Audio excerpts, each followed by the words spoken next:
Assalamualaikum warahmatullahi wabarakatuh. Alhamdulillahilladzi farrada alaina as-salata waz-zakata was-siyama wal hajja bil ihram. Wassalatu wassalamu ala sayyidina Muhammadin khairil anam wa ala alihi wa ashabihil bararatil kiram.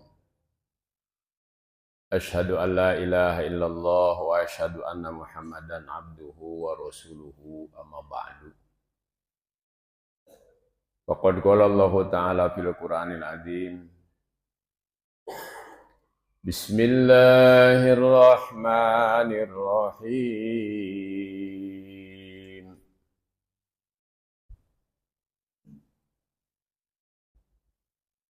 Wa'mur ahlaka bis-salati wastabir 'alaiha. La nas'aluka rizqan nahnu narzuquka wal 'aqibatu lit-taqwa. Bismillahirrahmanirrahim. Wa'mur ahlaka. Bismillahirrahmanirrahim. Ma salakakum fi saqar. Qalu lam naku minal musallin.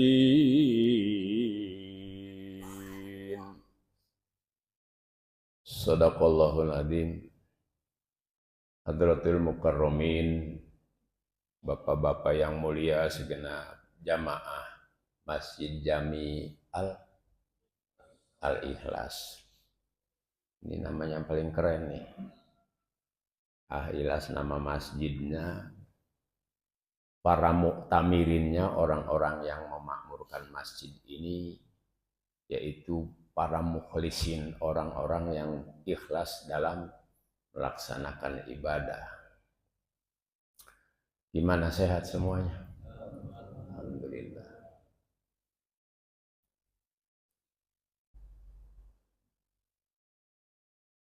Alhamdulillah, ketua DKM kita yang baru 2 minggu ya. Betul. Ini kalau yang baru-baru itu Pak, luar biasa, al-jadid ladid. Yang baru itu nikmat. Punya mobil baru, rumah baru, kantor baru, istri baru, DKM baru.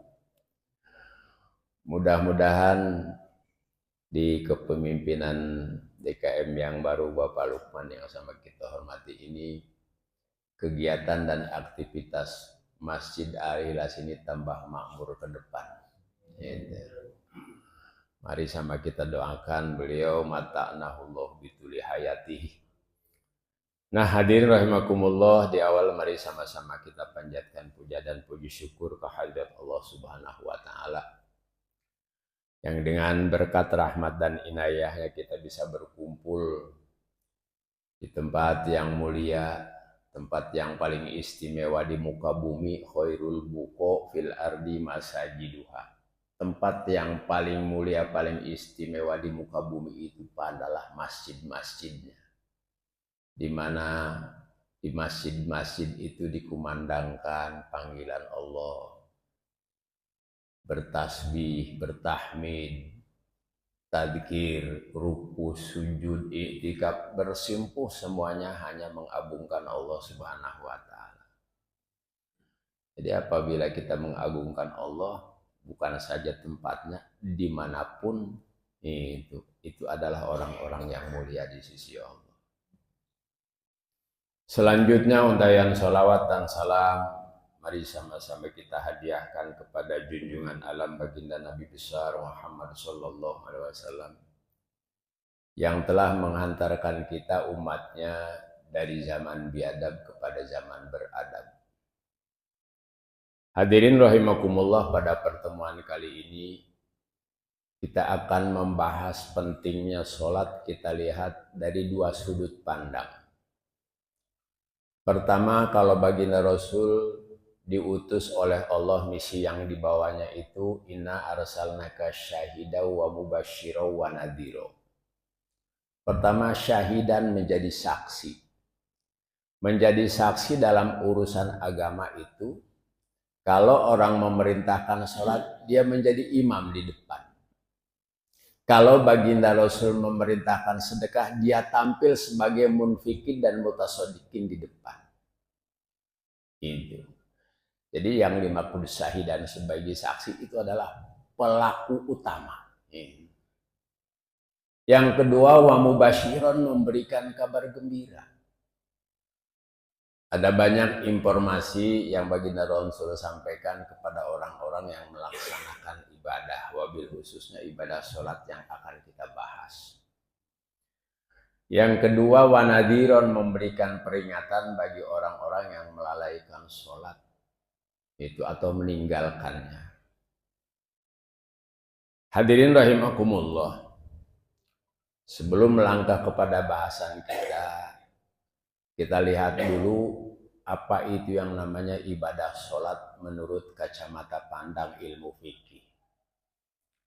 Sholat adalah aqwalun wa af'alun mahsusotun. Beberapa bacaan dan beberapa gerakan mahsusotun khusus.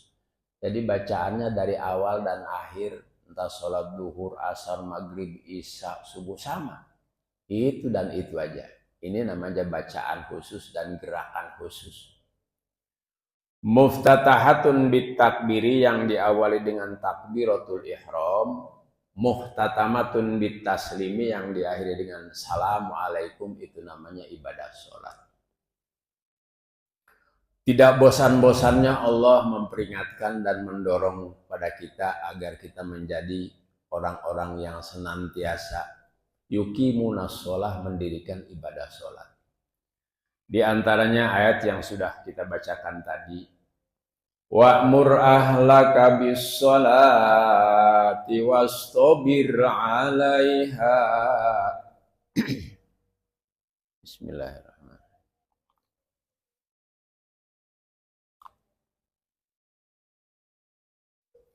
Wa'mur ahlaka, perintahlah keluargamu, anak, istri, cucu, mantu, bisolat, agar senantiasa melaksanakan ibadah sholat. Sekalipun anak cucu itu masih kecil, wajib kepada ayah ibunya memerintahkan sholat. Tamrinan itu sebagai latihan walaupun belum balik. Jadi agar nanti begitu datang balik sudah terbiasa, tidak kaku lagi, tidak enggan lagi, tidak berat lagi, tidak sungkan lagi. Bahkan kalau kita melihat sisi pahalanya, sebelum balik diperintah oleh orang tuanya terus dia melaksanakan sholat, itu nilai upah dan pahalanya kepada ayah ibunya yang memerintahkan. Wastabir 'alaiha, dan senantiasa ekstra sabar. Terus kita sholat, nak, belum ayah. Kita lihat 3 menit, nak, sholat dulu, nak, ayo wudhu dulu. Sebab biasanya kalau masih kecil itu belum ada itu cara berpikir, sudut pandang untuk melaksanakan ibadah. Maka ditekankan oleh Allah kepada orang tuanya. Kalau kita lihat dari redaksi kata-katanya, wa'mur ahlaka itu fi'il amr. Amaro ya'muru amron fahuwa amirun wadaka ma'murun. Umur, perintah. Pemahamannya, idza utliqal amru, apabila fi'il amr, kata perintah, diletakkan oleh Allah di dalam Al-Quran, yang sorib ilal wujub, itu penekanannya wajib, memerintahkannya wajib. Nah hadirin rahimakumullah, yang kedua perlu kita tanamkan yang namanya ibadah sholat itu, nak. Kalau kamu menganggap sholat itu hanya sekedar sebuah kewajiban, hanya sebuah kewajiban, maka kamu akan terburu-buru melaksanakan ibadah sholat.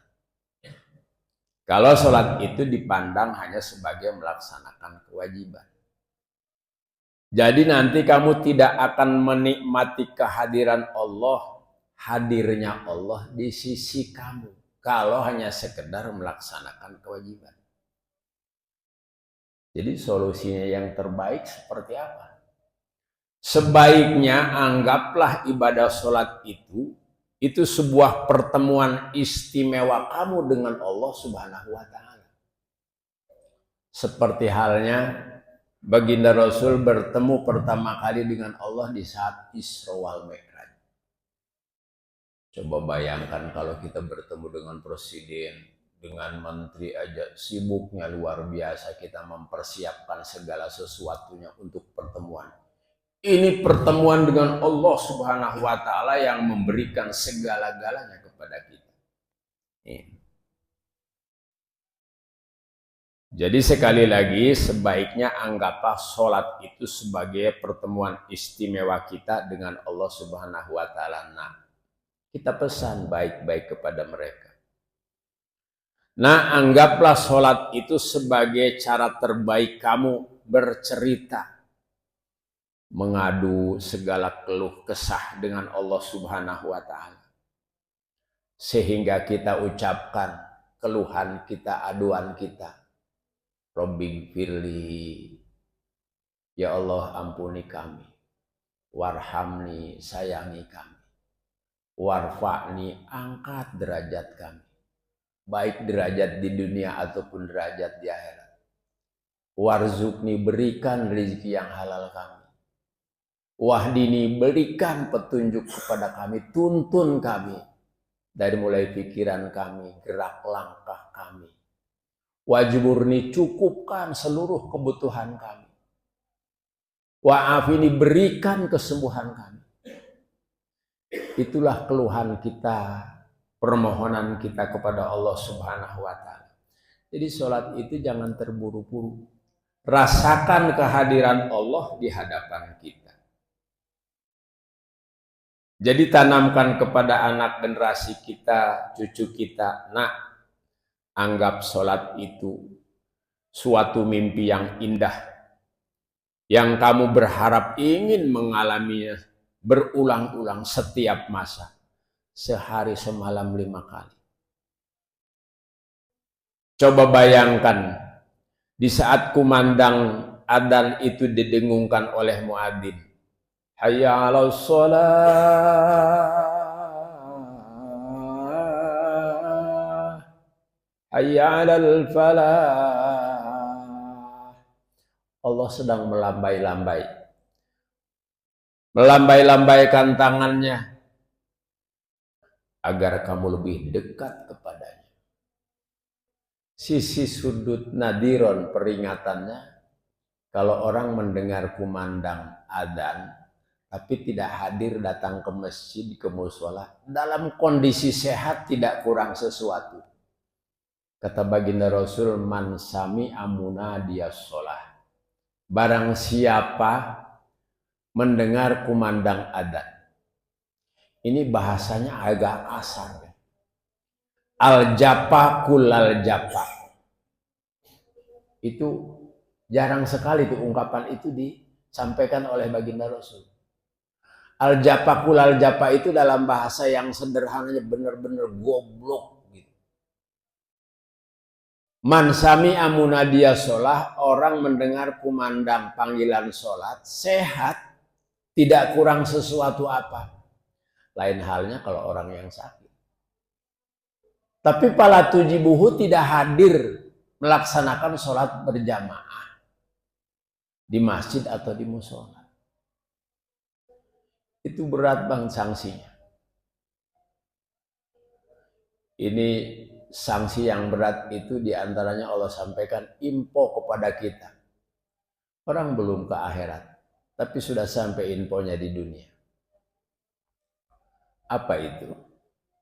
Kata Allah, Rabbi lima hasyartani a'ma wa qad kuntu basiro. Ya Allah, kenapa kami dikumpulkan di mahsyar? Mahsyar itu setelah bergeser dari alam kubur pindah ke mahsyar. Tempatnya Allah ciptakan dari perak murni, bumi yang dipijaknya. Dan matahari itu jutaan kali panasnya dibanding matahari yang ada di dunia.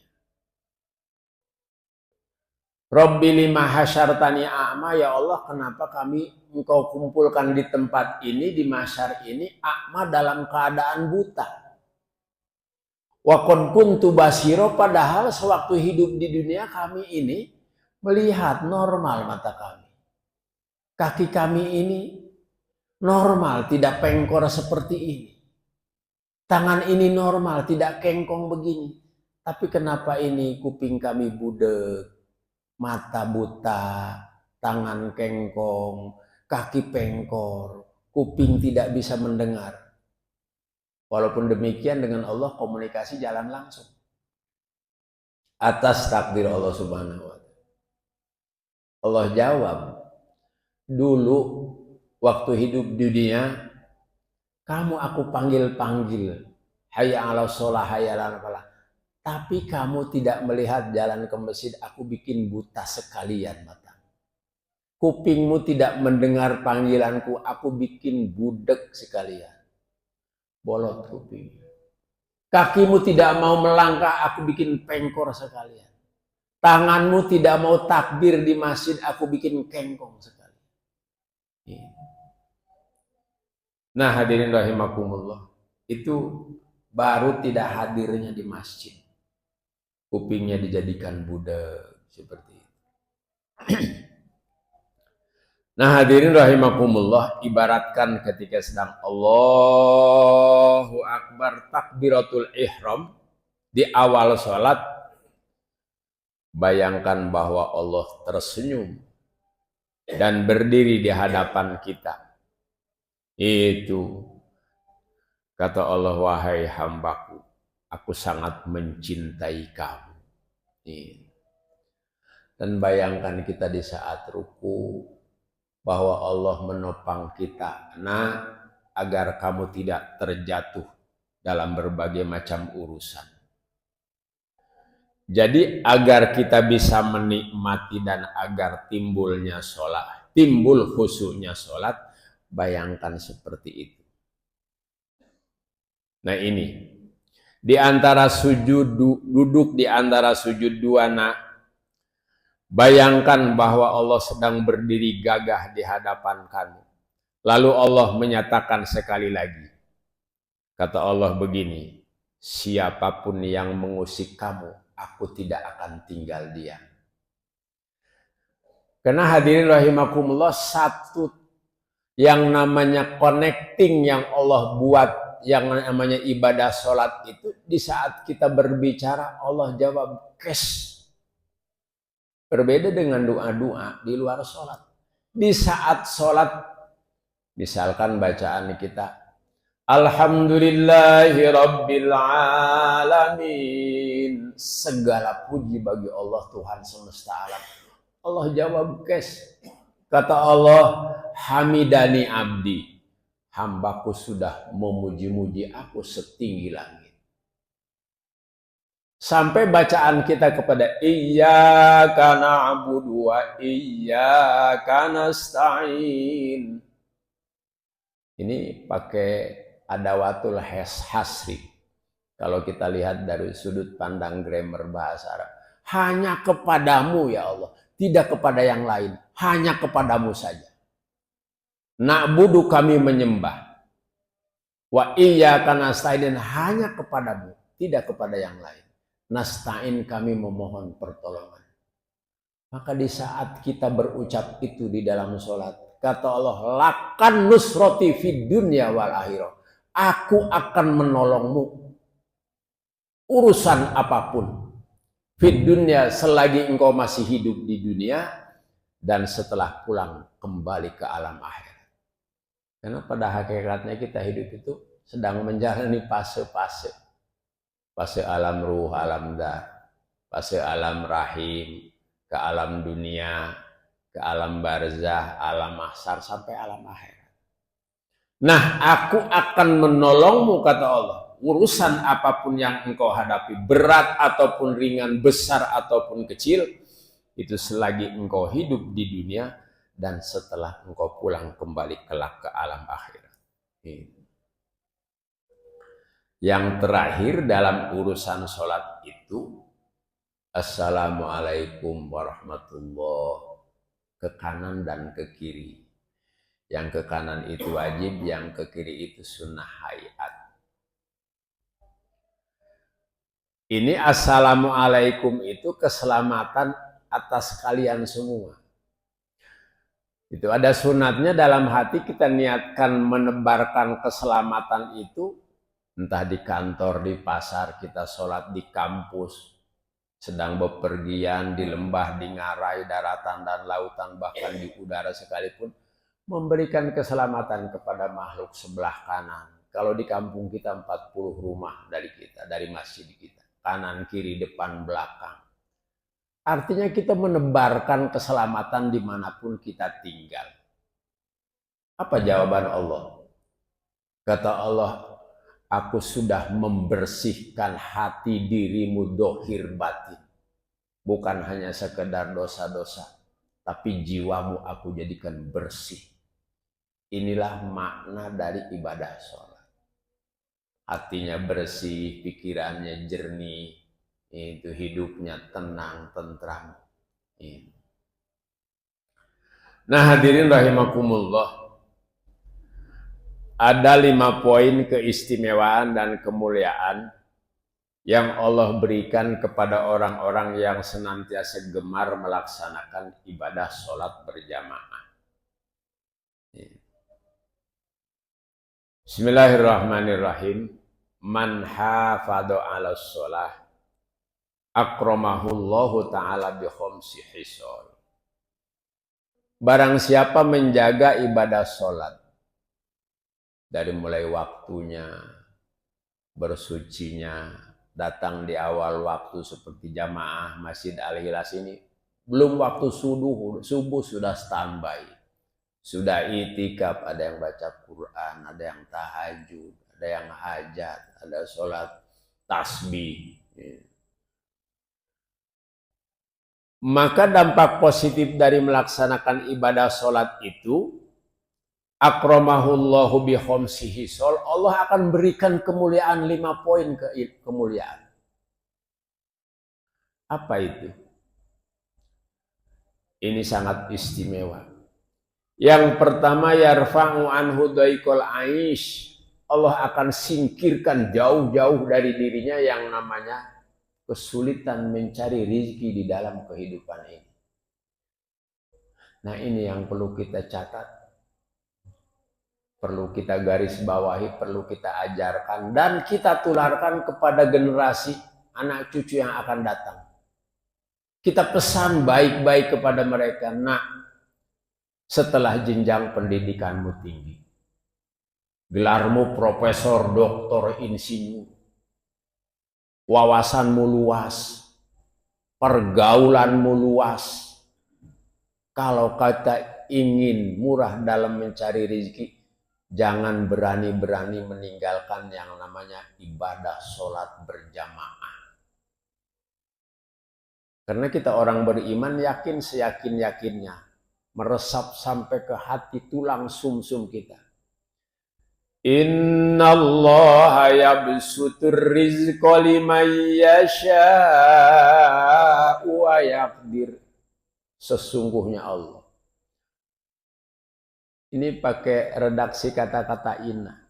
Bikosamin kod innalamil ibtida wa nun najid taukidi wasmin akidah, pakai nun taukid. Biasanya kata-kata ini lawan bicaranya orang yang tidak percaya, bukan orang yang beriman.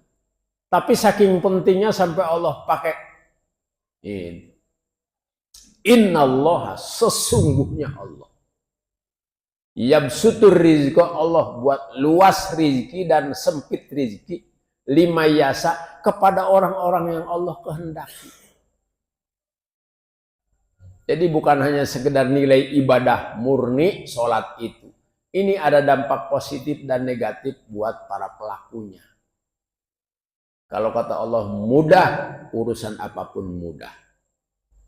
Walaupun di mata manusia urusan itu sulit. Ya. Bahkan ibadah sholat ini menduduki ranking tertinggi dari semua ibadah. Pernyataan yang amat sangat masyhur. Idza soluhati sholah, apabila sholatnya benar, disertai ilmunya, berjamaah di masjid di awal waktu, maka soluhatil amalu kullu, semua amal ibadahnya baik dan benar, dalam artian Allah bayar upahnya, umrohnya, hajinya, silaturahminya, sedekahnya, puasanya, semua amal ibadah Allah bayar upahnya, lengkap, tidak kurang sesuatu. Sebaliknya, idza fasadati sholah, apabila sholatnya rusak, dikerjakan asal-asalan, tidak berjamaah, mungkin di luar waktu, maka fasadatil amalu kulluh, semua ibadahnya nol. Haji, umroh, puasa, semuanya itu tadi dibayar oleh Allah. Nah, hadirin rahimakumullah, ini yang pertama, Allah akan itu singkirkan jauh-jauh kesulitan mencari rezeki di dalam kehidupan ini. Yang kedua, wa adzabal qabri, Allah akan singkirkan jauh-jauh yang namanya adab kubur. Setelah meninggal dunia, manusia akan masuk alam kubur, dan di sana ada yang namanya nikmat kubur dan adab kubur. Kalau kata Imam Ali bin Abi Thalib, jasadun fil ahdin, sebuah jasad terbujur di alam kubur, amina minal adab, terbebas dari adab. Ini kebahagiaan yang amat sangat hakiki. Kenapa? Kenapa innaja, kubur itu awalu manzilin min manazilil akhirah, pos pertama perjalanan menuju akhirat, kubur. Masalahnya fa inna jaminhu, apabila di alam kubur itu selamat dari adab kubur, fama ba'dahu, menuju pos-pos berikutnya sampai alam akhirat, auhanu, jauh lebih ringan, melenggang. Para sahabat itu kalau bercerita alam kubur nangis, nggak bisa disentuh. Sebaliknya, wa ilam yanju, apabila di kubur ini tidak selamat, fama ba'dahu asyaddu minhu, perjalanan menuju pos-pos berikutnya akan lebih berat. Maka ibadah sholat ini yang menentukan. Yang kedua, Allah akan bebaskan dari yang namanya adab kubur. Bergeser lagi ke mahsyar, ke mizan, ke hisab. Itu ada sebuah antrian besar dan panjang. Ada rombongan yang orang mendapatkan catatan amal diberikan dari sebelah kanan. Ada rombongan besar Allah berikan catatan amal dari sebelah kiri. Ada rombongan besar yang Allah berikan catatan amalnya dari sebelah belakang punggung ini. Kayaknya membagikannya di atas lewat kolong gitu. Nah, hadirin rahimakumullah, orang-orang yang gemar melaksanakan ibadah sholat berjamaah diberikan catatan amal kanan dari sebelah kanan. Fa amma man utiya kitabahu biyaminih fasawfa yuhasabu hisaban yasira. Para mu'tamirin yang gemar melaksanakan ibadah sholat berjamaah, maka akan diberikan catatan amal kitab dari sebelah kanan dan akan dihisab seringan-ringannya.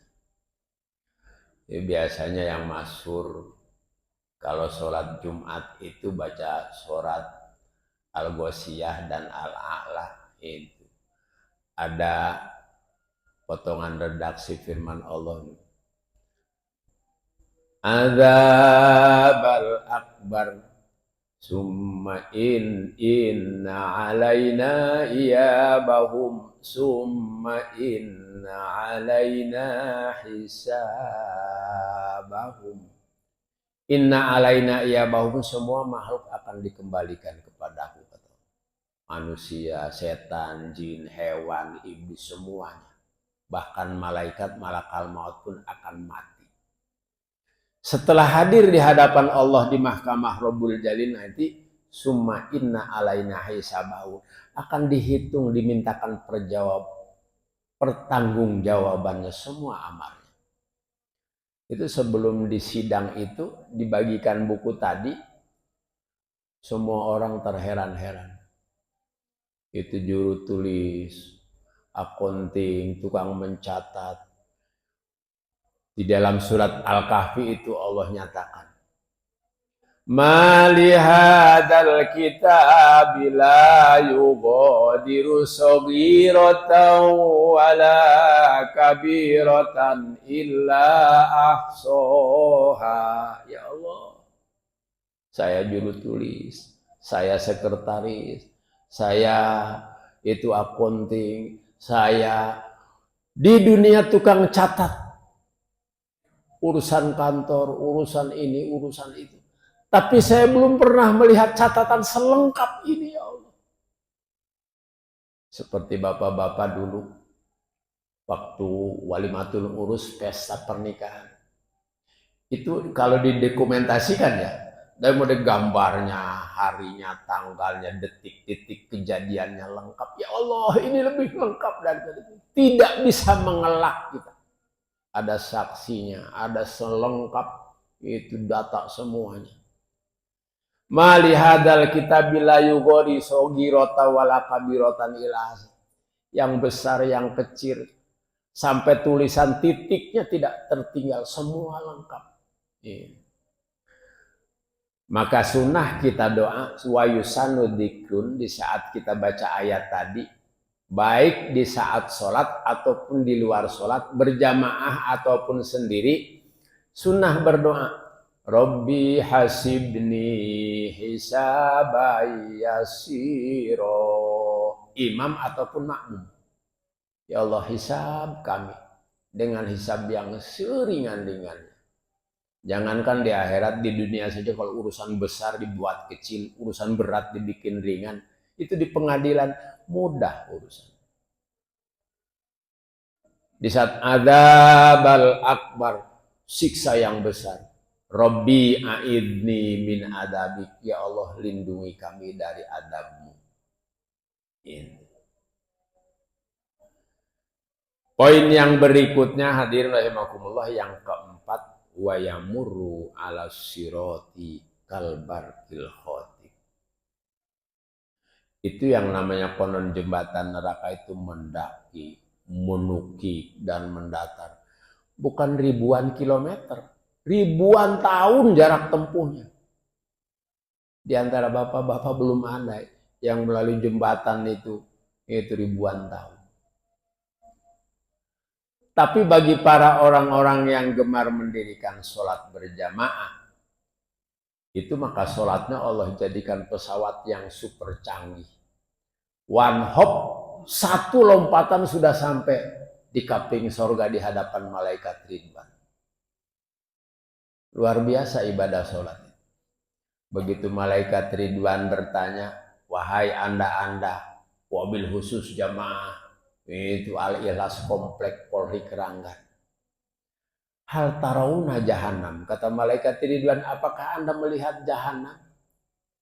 Itu jilatan lidah api, itu para bodyguard malaikat tukang kepruk jahannam yang berusaha menjatuhkan orang yang sedang menyeberang dengan akowil bangkol-bangkol. Maka mereka menjawab, lanaro Ridwan, kami tidak melihat semua itu. Hatan tahaina ilahahuna, satu detik kami sudah sampai di hadapan. Yang terakhir hadirin rahimakumullah, itu wayadkhulul jannata bighairi hisab.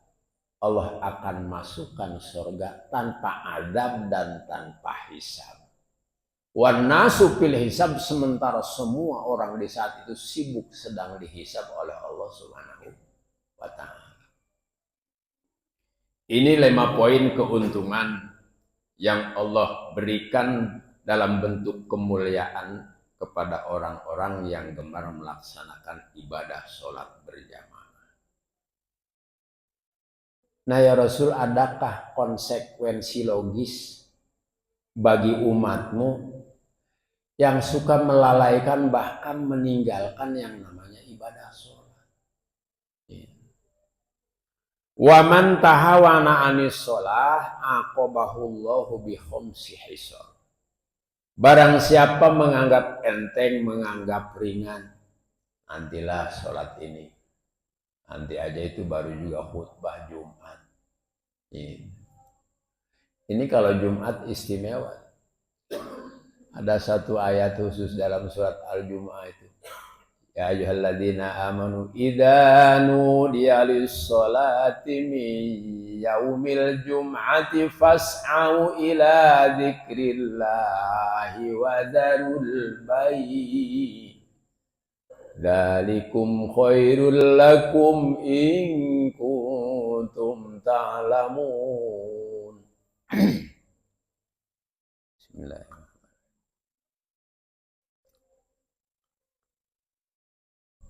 Wahai orang-orang beriman. Ini panggilan kemuliaan.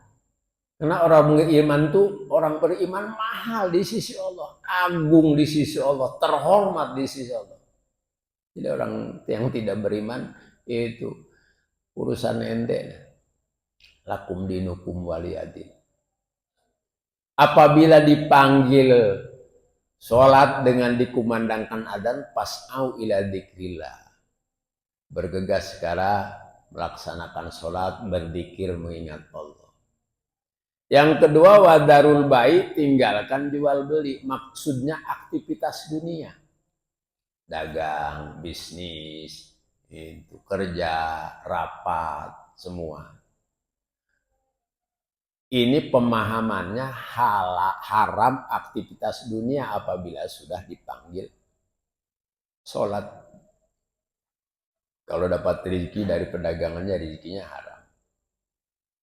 Itu sampai kapan tuh haramnya?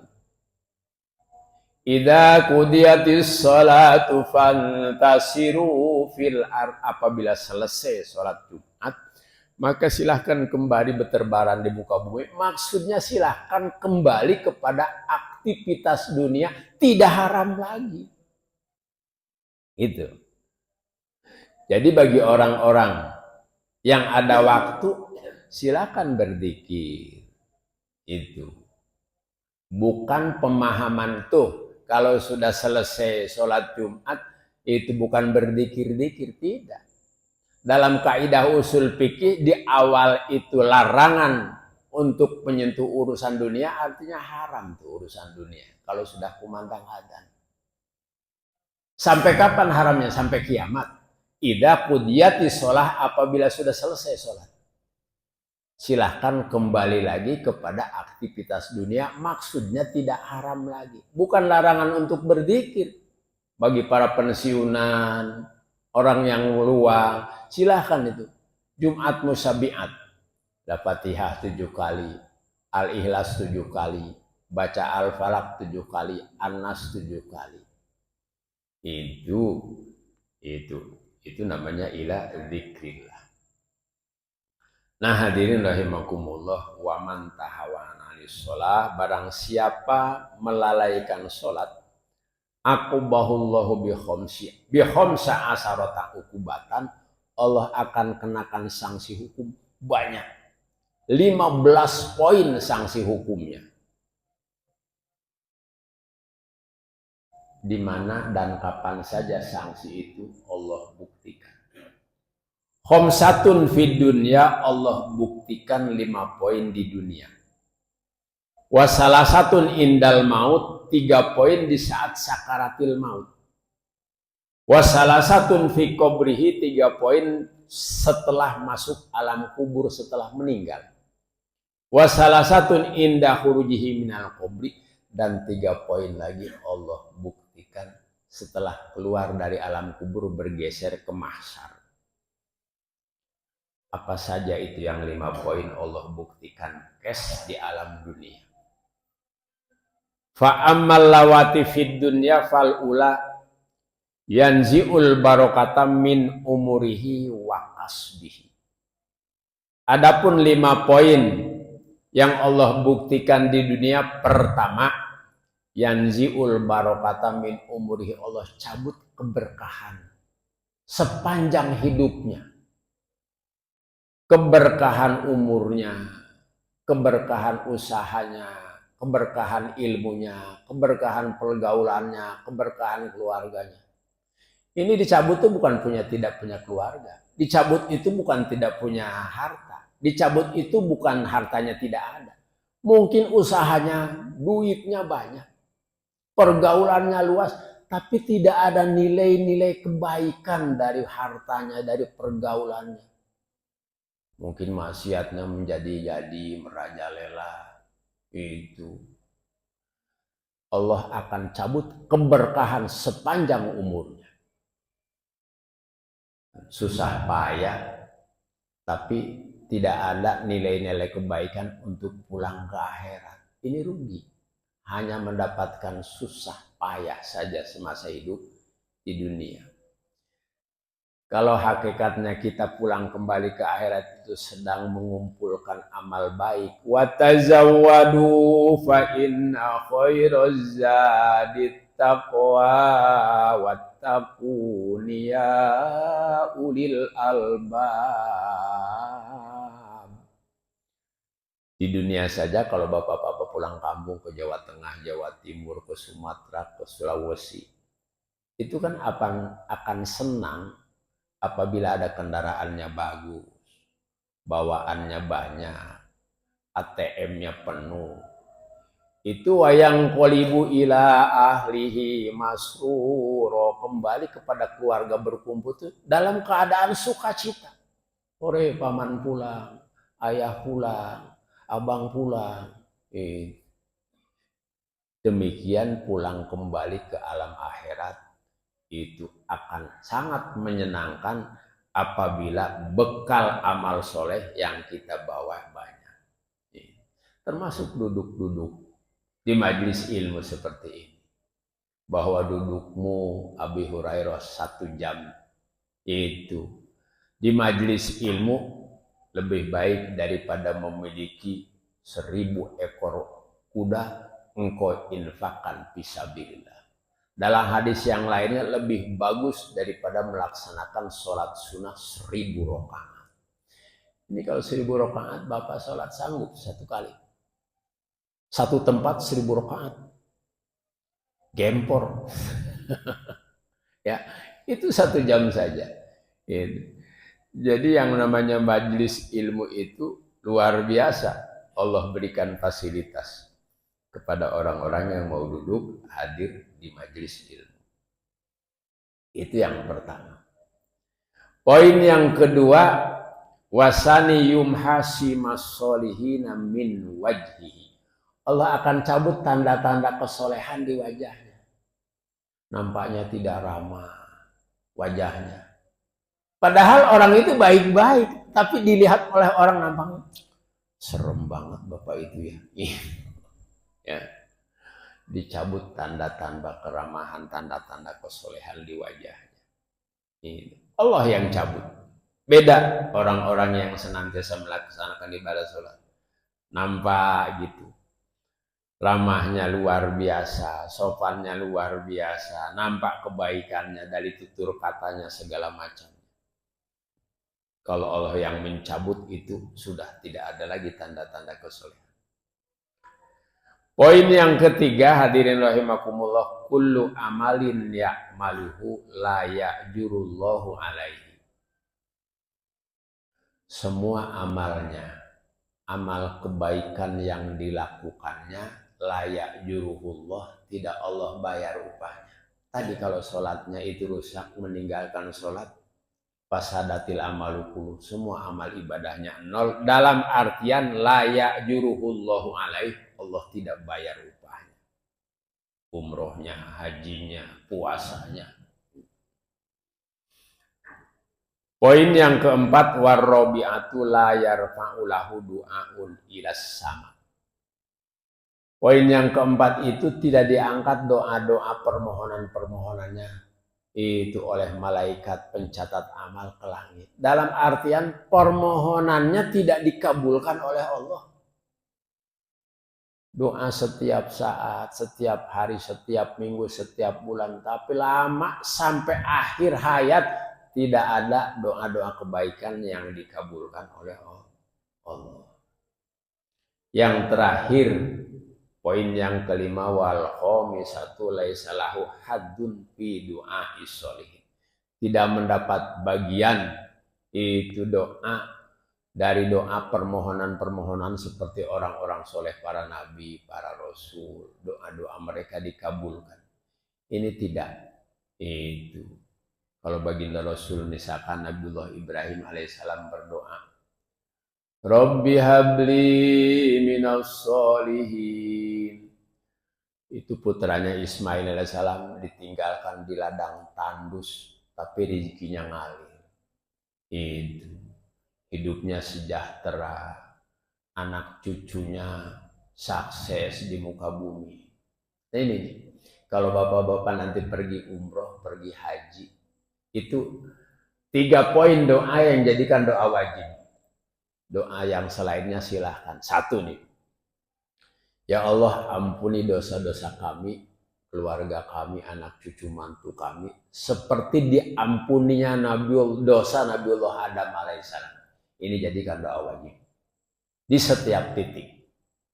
Yang kedua, ya Allah jadikan anak cucu keturunan kami sukses dunia akhirat seperti anak cucu Nabiullah Ibrahim alaihissalam.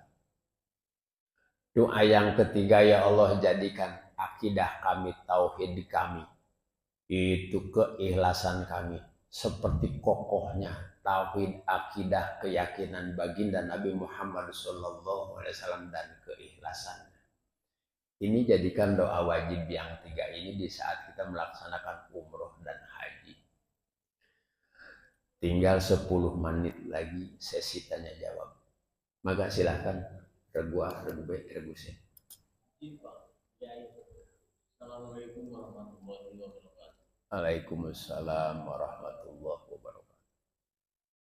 Kami mau tanya berkaitan dengan sholat wajib.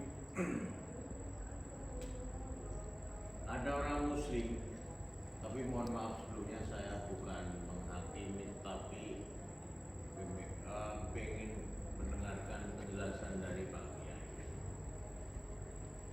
Bahkan sudah umroh lebih dari 2 kali.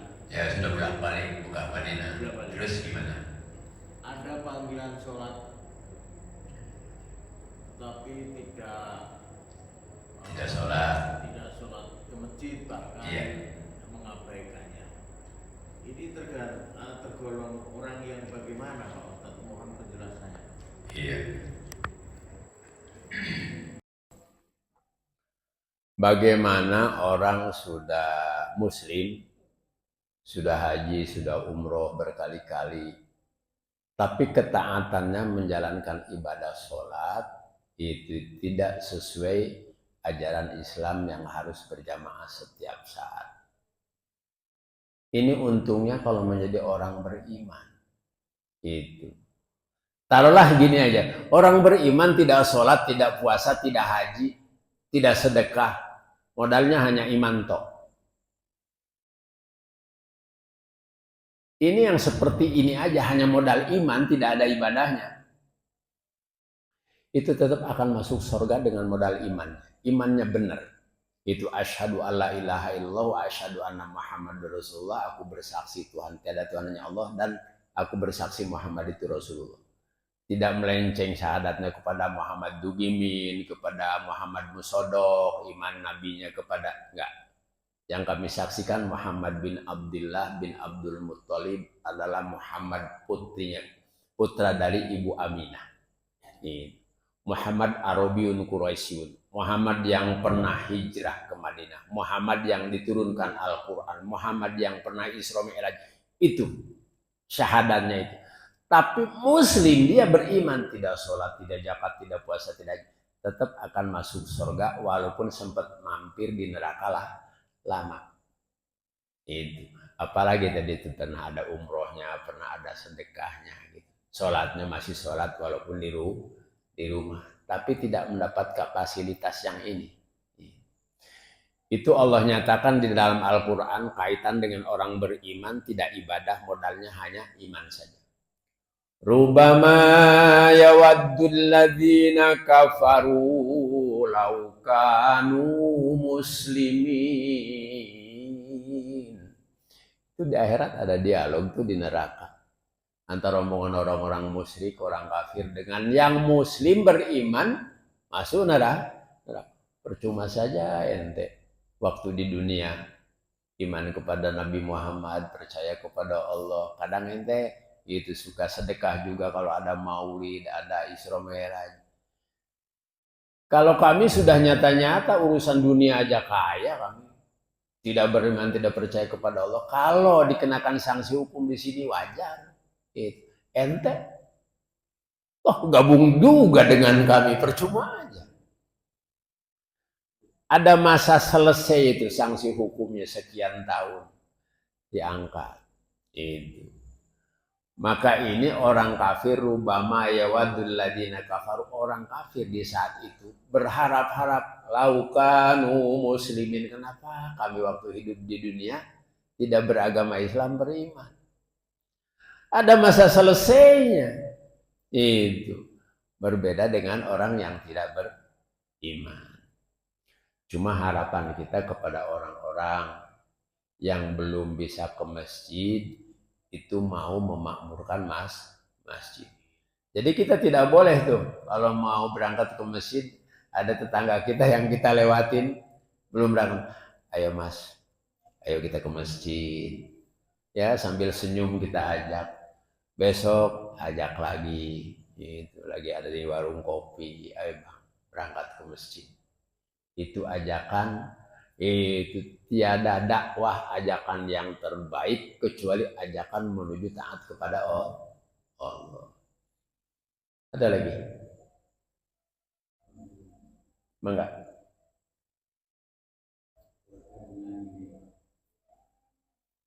Surat yang mendirikan sholat, tapi perintah dari Nabi, kiai, orang tua, guru itu untuk melaksanakan sholat. Nah, mendirikannya itu di mana mendirikannya itu, Pak Ustaz? Berita apa? Kita kan disuruh mendirikan sholat karena sholat itu mencegah dari tidak keji dan munkar. Tapi kita menyuruh ke anak itu untuk melaksanakan sholat. Kiai menyuruh juga melaksanakan sholat, bukan untuk mendirikan sholat itu, Pak. Nah, mendirikannya itu ada di mana? Kita bahas nih. Jadi ada yang melaksanakan sholat, bahasanya wayaf aluna sholat, baru melaksanakan sholat. Ini kalau kita bahasakan yang sederhana, wayaf aluna sholat, melaksanakan sholat juga, STMJ sholat terus, maksiat terus, itu wayaf aluna sholat, melaksanakan sholat. Beda dengan wayuki munasolah, mendirikan sholat. Itu apa yang kita ucapkan di saat sholat direalisasikan di luar sholat. Contoh kecil yang terakhir aja, Assalamualaikum ke kanan, Assalamualaikum ke kiri, itu menyebarkan keselamatan. Kalau begitu selesai sholat di kantor, tanda tangannya merugikan bawahannya, merugikan rakyatnya, merugikan masyarakatnya, itu baru melaksanakan sholat. Belum merealisasikan sholat, kadzab, tak bohong kata Allah. Kalau dalam bahasa plesetan, itu kalau Bapak pergi ke buah total itu, ada apel macam-macam dalam negeri dan luar negeri. Ada apel yang terbuat dari kayu, enak gak dimakan? Kelihatan nampak seperti apel benar, tapi nggak enak dimakan. Ini apel palsu ya, apel palsu. Yang apel asli itu enak dimakan. Ada sholat yang palsu, ada sholat yang asli. Mana sholat yang asli? Sholat yang asli itu inna sholata tanha anil fahsya'i wal munkar. Sholat yang asli itu mampu mengekang dirinya dari melaksanakan perbuatan keji dan munkar. Sehingga ini akan menular kepada orang lain. Orang yang mendirikan sholat, dari mulai ucapannya, ajakannya itu senantiasa mewarnai orang lain berbuat baik. Dan melarang bukan saja kepada dirinya, kepada orang lain untuk melakukan perbuatan jahat. Itu sholat yang asli. Yang dalam bahasa Al-Quran, wa yuqimunas sholat. Inna sholati wa nusuki wa mahyaya wa mamati lillahi rabbil alamin. Itu janji suci kita di hadapan Allah, hidup matiku, ibadahku, pangkat jabatanku, wawasanku, ilmuku, semua nikmat yang engkau anugerahkan kepadaku lillah, berorientasikan untuk menggapai ridho Allah. Kira-kira kalau assalamualaikum menebarkan keselamatan kanan kiri, turun dari masjid ada sepatu orang sikat yang bagus, sendal disikat, kira-kira itu assalamualaikumnya bener nggak? Palsu. Nah itu yang dimaksud dengan mendirikan sholat, dengan melakukan sholat jauh sekali berbeda. Ada orang baru wayaf aluna sholat, melaksanakan sholat. Ada yang sudah wayukimunas sholat. Maka setiap saat kita harus perbaiki ibadah sholat kita itu seperti itu mas. Dari mulai wayaf aluna sholat, naik jabatan wayukimunas sholat. Ada lagi? Cukup. Nah. Waalaikumsalam.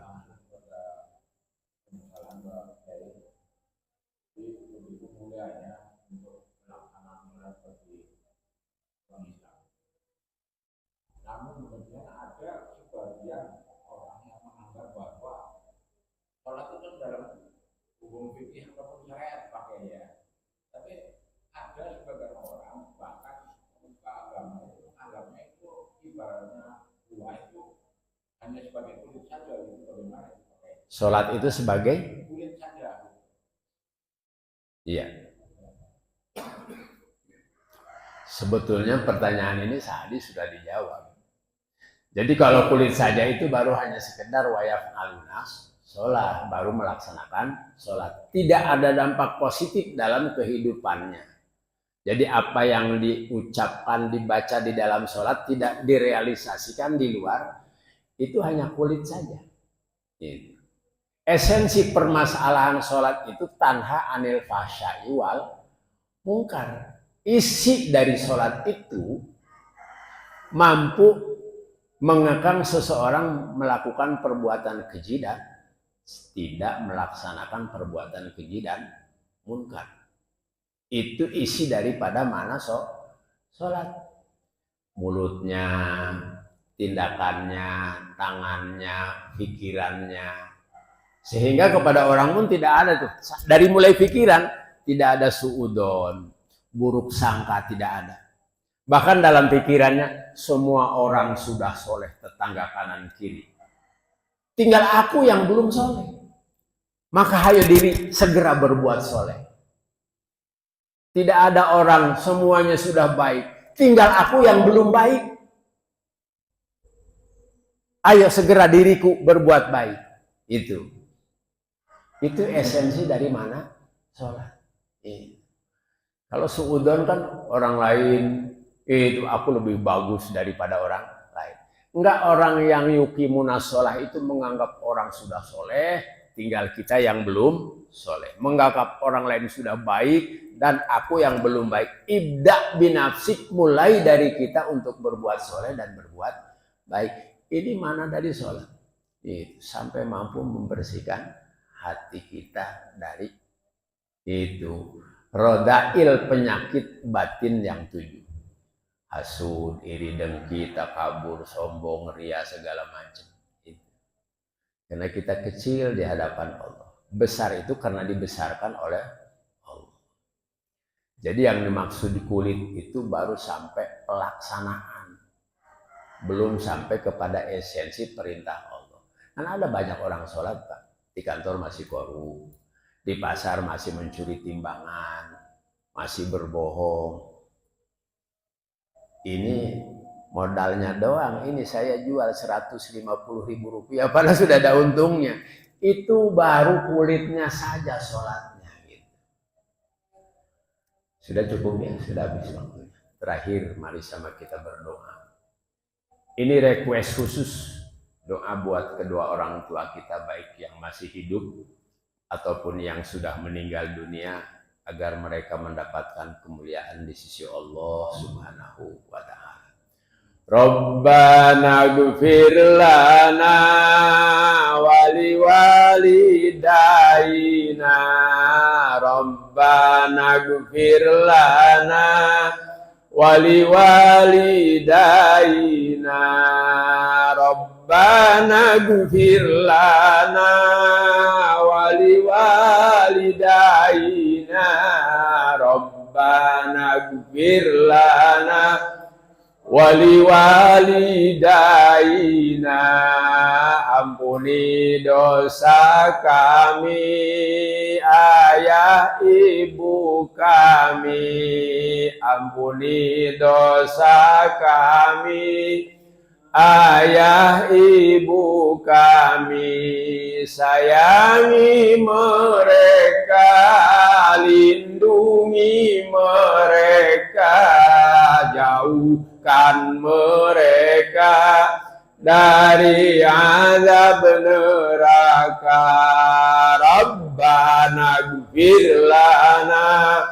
wa liwalidayna Rabbana ighfir lana wa liwalidayna Rabbana ighfir lana waliwalidayna Rabbana ighfir lana waliwalidayna selagi mereka ada kami berpura-pura setelah tiada hidup terasa hampa sayangi mereka, lindungi mereka, jauhkan mereka dari azab neraka. Rabbana ighfir lana wa liwalidayna Rabbana ighfir lana waliwalidayna Rabbana ighfir lana waliwalidayna Rabbana ighfir lana waliwalidayna. Semoga kita semua mendapatkan 5 fasilitas yang Allah berikan dalam melaksanakan ibadah sholat ini dan dijauhkan dari 15 adab karena melalaikan sholat. Wa'afwana ya karim ya arhamar rahimin irhamna ya arhamar rahimin irhamna ya arhamar rahimin irhamna. Allahumma inna nas'aluka ilman nafi'a wa amalan mutaqabbala wa rizqan hasanan thayyiba wa shifaan min kulli da'. Allahumma ij'al jam'ana hadza jam'an marhuma wa tafarruqana min ba'dihi tafarruqan ma'suma. Rabbana atina fid dunya hasanah wa fil akhirati hasanah wa qina adzabannar. Wa sallallahu ala sayyidina Muhammadin wa ala alihi wa sahbihi wasallam. Walhamdulillahi rabbil alamin. Agar sempurnanya majlis ini, mari kita tutup dengan doa kifaratul majlis. Subhanakallahumma bihamdika asyhadu an la ilaha illa anta astaghfiruka wa atubu ilaik. Assalamualaikum warahmatullahi wabarakatuh.